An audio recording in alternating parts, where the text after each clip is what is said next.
Tip number 5, Professor Mihaly Csikszentmihalyi wrote a fabulous book called Flow.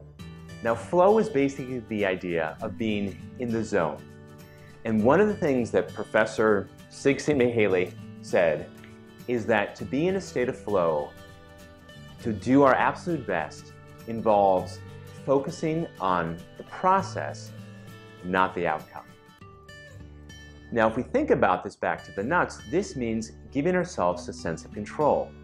When we focus on the process of, I'm going to read this really well and make sure my focus is understanding the passage, or I'm really going to make sure that I write down all of my steps in math so I don't make silly mistakes, or I really am going to study in a systematic way the rules of punctuation so I can use those on the writing section or the English section of the SAT or the ACT.